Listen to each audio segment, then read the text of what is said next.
Okay, we'll go and get started. Good afternoon. My name is Paul Nerland. I'm the County Administrative Officer here at the County of Fresno, also the Emergency Services Director.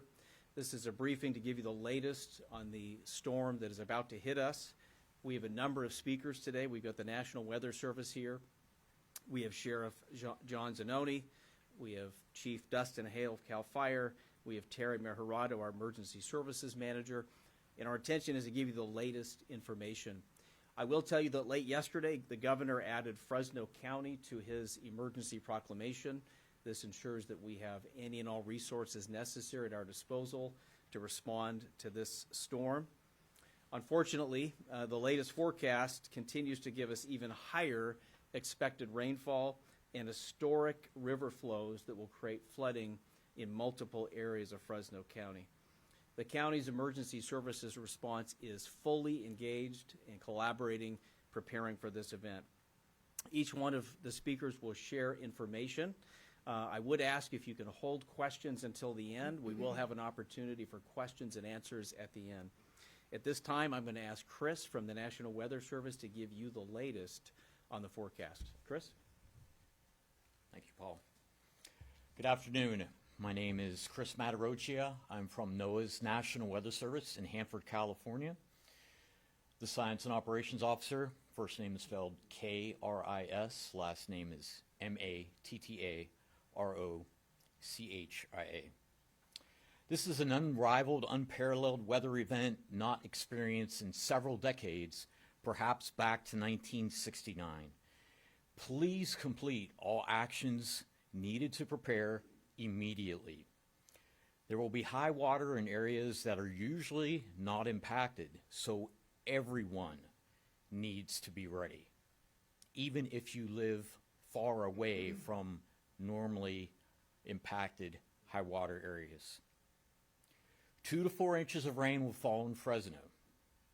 With 4 to 8 inches of rain in the foothills, combined with snowmelt, the Kings River, along with smaller streams like Mill Creek, will be pushed to limits which are unimaginable. The water moves into western Fresno County, then to areas like Firebaugh, Mendota, and Coalinga. Some of the minimum, and I say minimum, stream flows that are predicted are to the limit of what water management systems will be able to handle. Those are just the minimum predictions. So again, please, everyone, be ready for this unrivaled flood event immediately. Thank you. Thank you, Kris. At this time, we'll have Sheriff Zanoni give us an update and a message.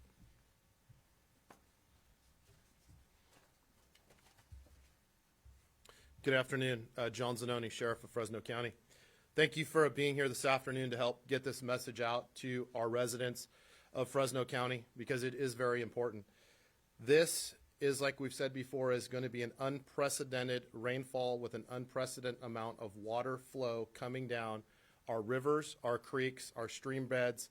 Anywhere where water typically flows during a rain, you're going to see that multiplied 3 and 4 times during this event. The best way to explain it is we've seen record snowfall this year in the Sierra Nevadas. China Peak reporting over 600 inches of snow year to date for their season. So that is great, having that much snow up there for the water, for the summer, for our lakes, for our farmers, for our crops, for our underground water supply. But right now what we're looking at is that large amount of snow is going to be melted in a record amount of time, because it's not just by heat and by sun, but it's going to be melted because we're having a warm storm come in here. And as we said, we'll have 4 to 8 inches of rain falling up here in the mountains and the low foothill areas, which typically are not covered by snow. But right now in places like Shaver Lake, which is about the 5,000 foot level, we have anywhere from 7 to 9 feet of snow in different areas. So that will be melting as this rain falls, which will cause more and more flooding.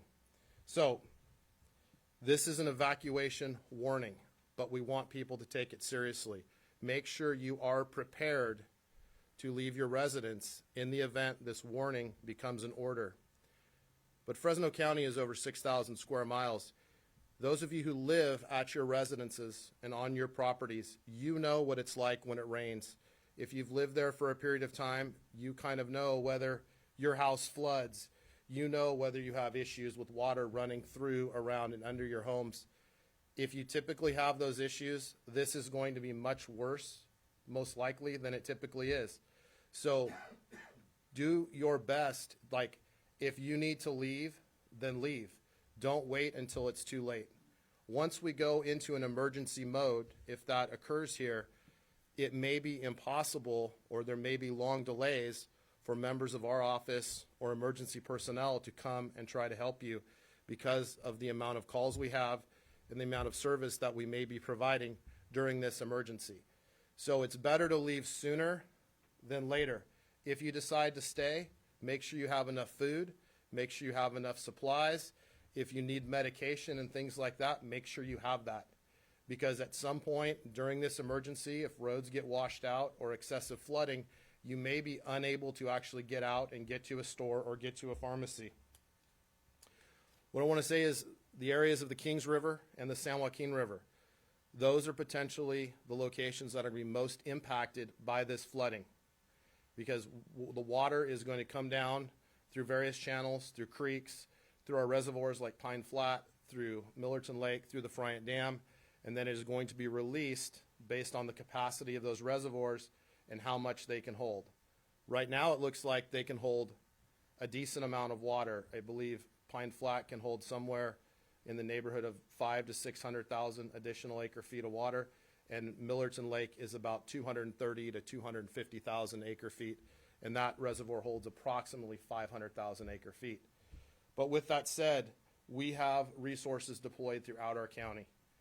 We have search and rescue resources, we have swift water resources deployed, we have boating unit resources deployed throughout our county, along the Kings River, out along the San Joaquin River, and even into the towns near Mendota and Firebaugh. And we have had discussions with a lot of their city officials, with Public Works out there, and we are ready to coordinate services and a response if there is an emergency related to the excessive water flows. A couple other things. If you need assistance with an evacuation, you can call the sheriff's office at 600-3111. If you have an emergency, please dial 911. In addition, you can find information. I'll refer you to a website, FresnoCountyEmergency.com. That's where you can go to get the latest and most up-to-date information regarding this potential emergency. And as it occurs, we will update that website frequently. You can also go to the Fresno Sheriff's website if you would like other information, but please primarily try to focus everybody to go to FresnoCountyEmergency.com. Thank you.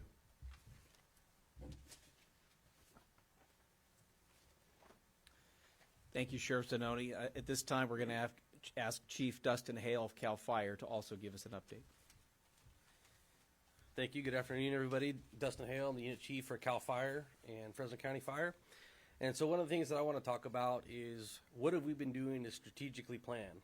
We've been coordinating with county departments, the Sheriff's Department, CHP, and we have resources, as the Sheriff's talked about, pre-positioned. We have six swiftwater rescue teams that have been identified for immediate response. They are strategically located throughout the county and available for responses.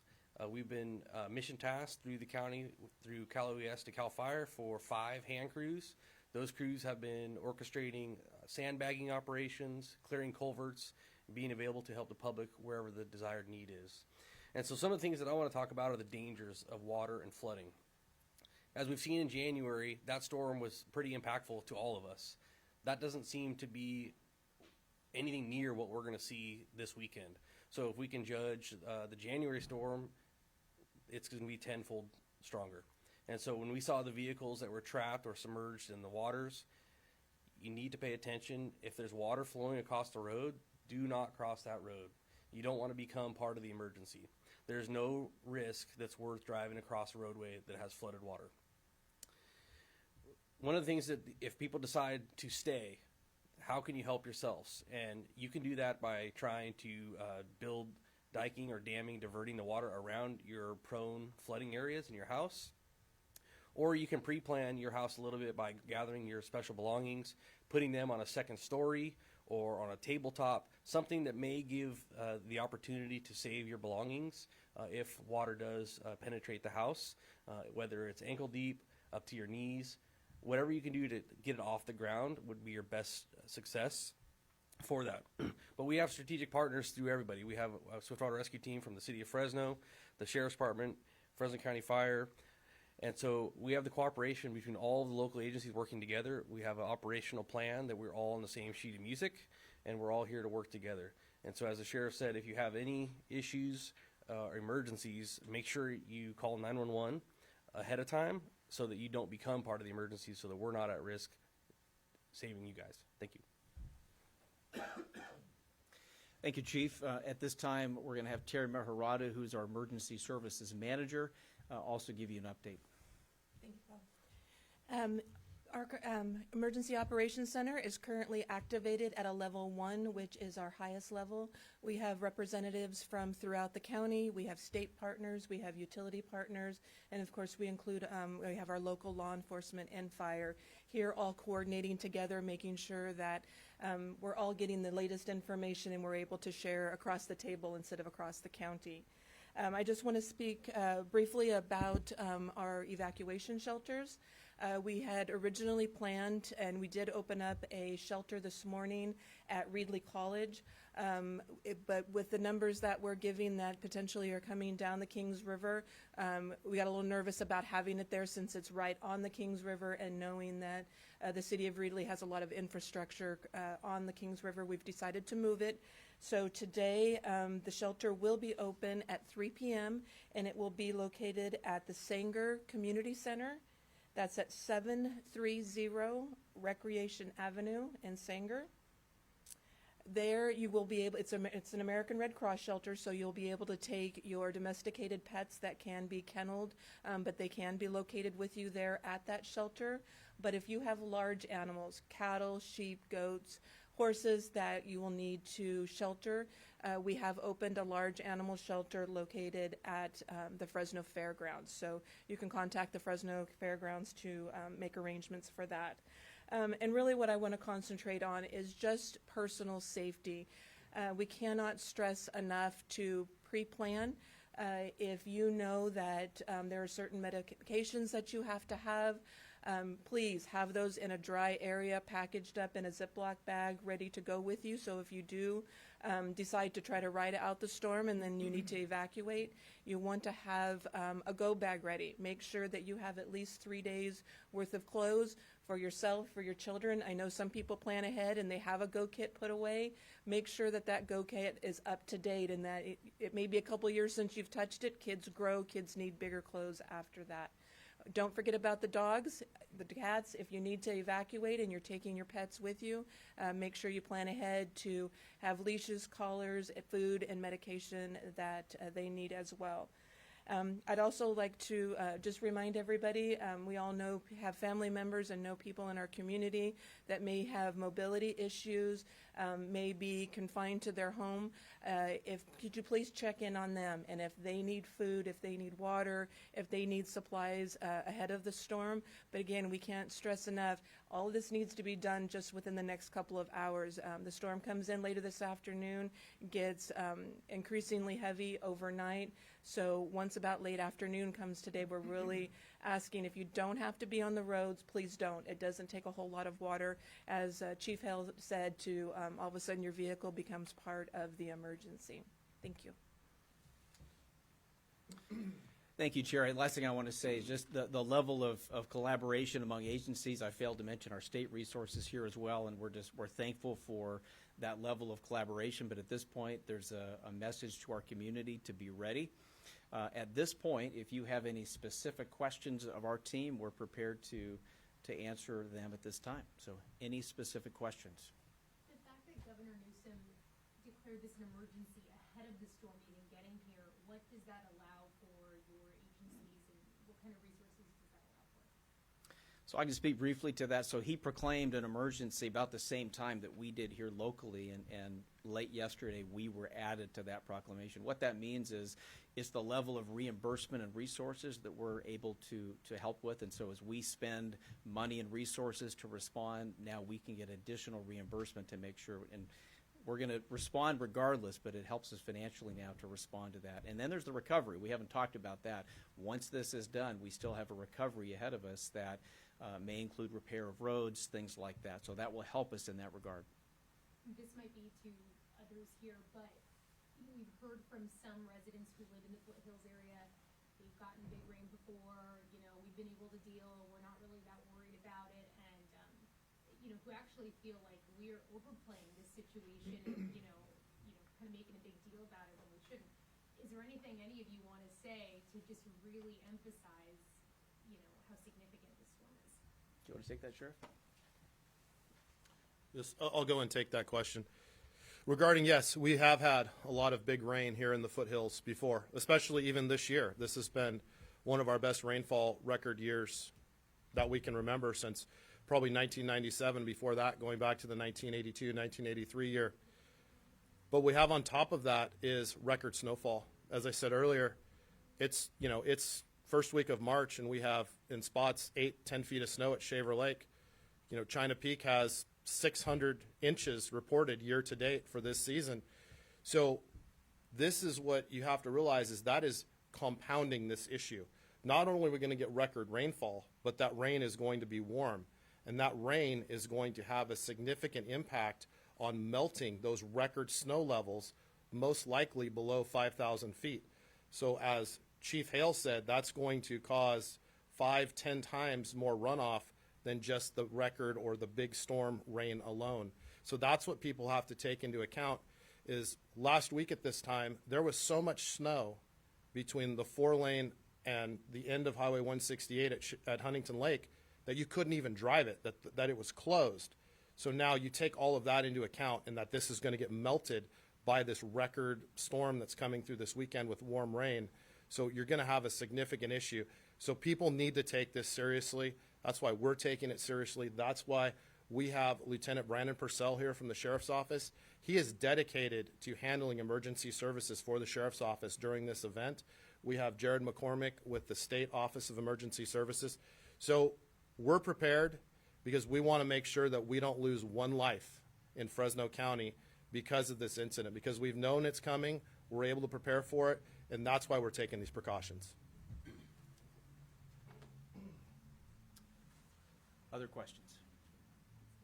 Residents here in the city of Fresno, any precautions that you're taking on Fort Clovis as well, maybe don't think they're going to be as impacted? So the question was, for residents in the city of Fresno, are they going to be any less impacted? And Kris, I might have you come up for this one as well, but I will tell you that the rain levels, even on the valley floor, because we've talked a lot about the mountains, but the amount of rain on the valley floor is also going to be unprecedented. Kris, do you want to speak to that briefly? Sure. So on the valley floor in Fresno, we have a lot of trees, power lines that are apt to fall with what many would consider weak wind gusts, only 20 or 30 miles per hour.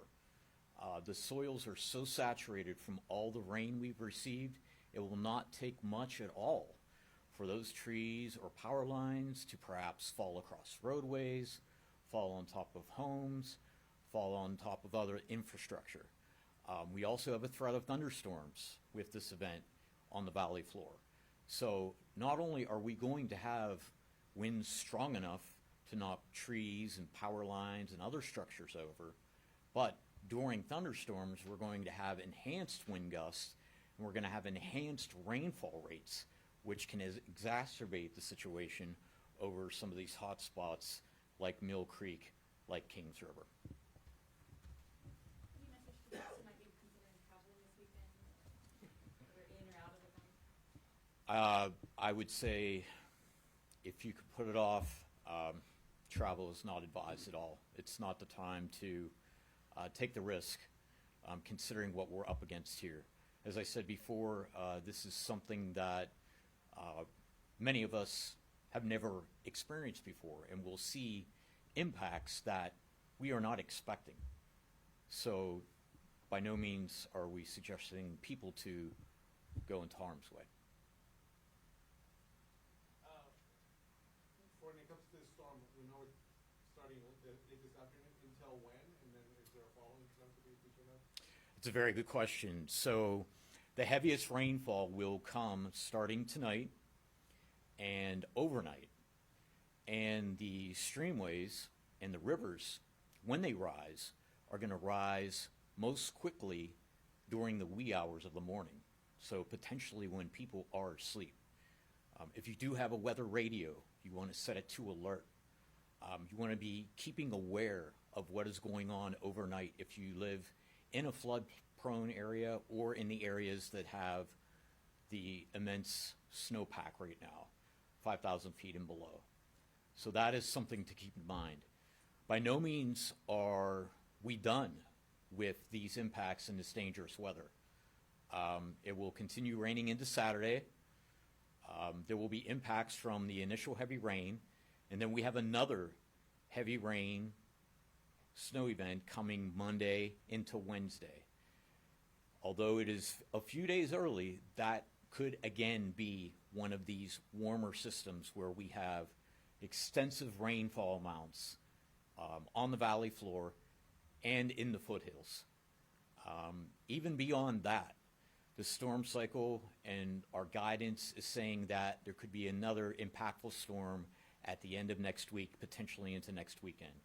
So this is by no means the end of us preparing for the worst and being ready, even if we've never experienced flooding before. So we want everyone to know that this is not a normal situation.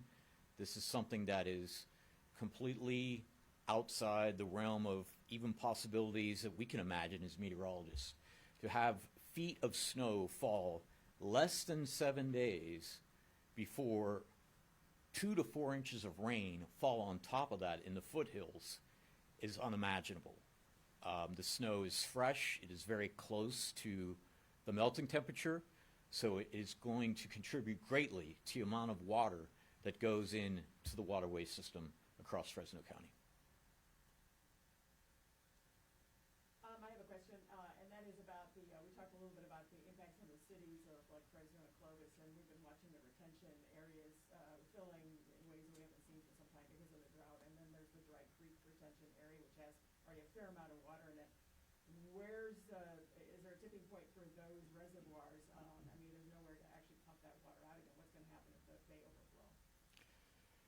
Well, that water management is going to be very difficult, and we have many skilled folks in place to handle that. Nonetheless, we need people to be ready, be prepared for the worst case scenario, because we have stream flows running through our local water system that haven't been seen ever. To give you an example, the minimum, as I said, stream flows are expected to go through much of the water system. The minimum are enough to potentially lead to life-threatening flooding. That's the minimum projection. So when the minimum projection is for life-threatening flooding, that just speaks to how serious this is. Back in January, there was a lot more room when we had the heavy rainfall for the water to go.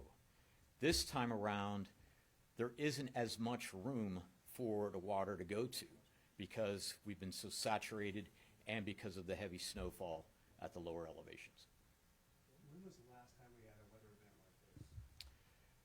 There isn't anything within recent memory. 1969 has been mentioned by our water management experts as the closest, but it could be even worse than that. Again, the impacts are unimaginable, and we want everyone to prepare. I know outside it's not raining right now. You may look outside your window and say, doesn't look that bad. That's actually a good thing because that gives everyone time to prepare. We want everyone to be ready before the water comes. If you had to gauge the level of risk or danger at this point for people up in the foothills or in the mountains and people down here in the valley, who's at the greatest risk? The folks that live below 5,000 feet that have recently received snowfall within the past week that have 1-2 feet of snow.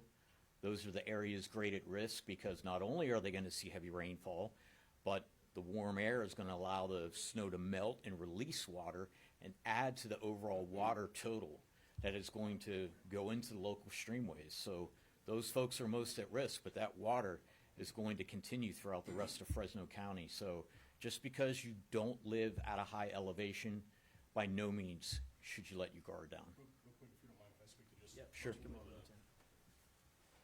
I know, I think we're getting into a little bit of the logistical questions and stuff that I might be able to help with. One of the questions was about where's the water all go?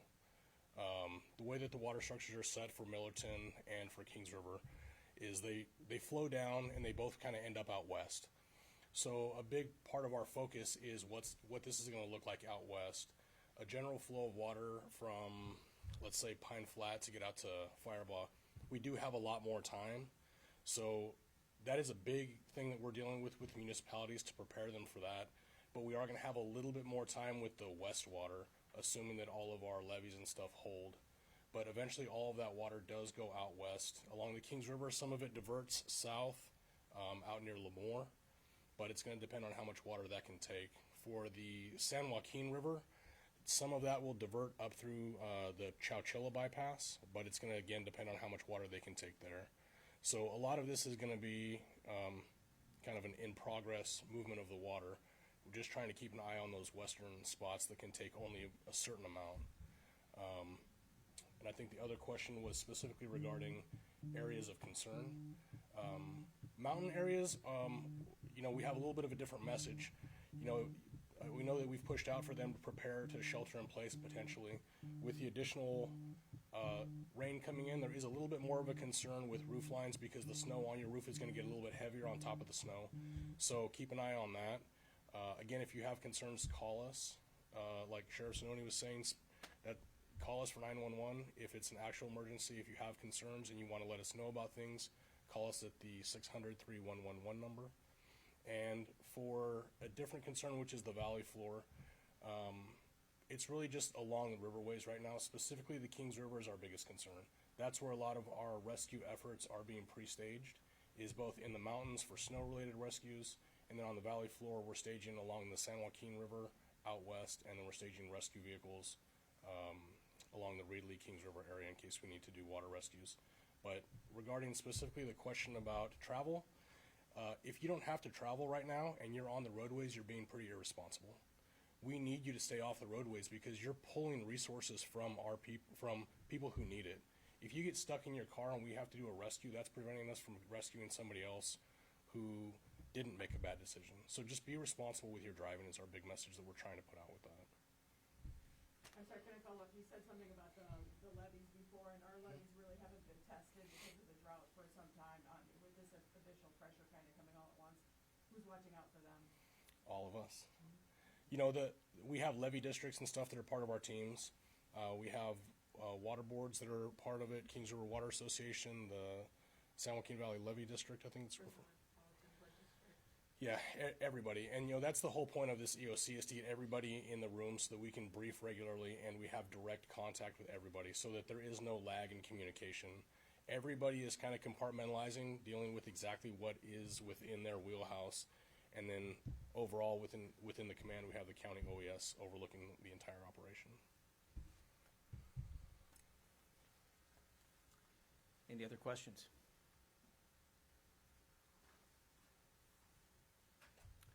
Okay, seeing none at this time, I just want to plug one last time the Fresno County Emergency website and also to sign up for the emergency alerts. Go to the top of the page to get the latest information. And as we get updates, we will do additional briefings like this so that you and the community are completely informed.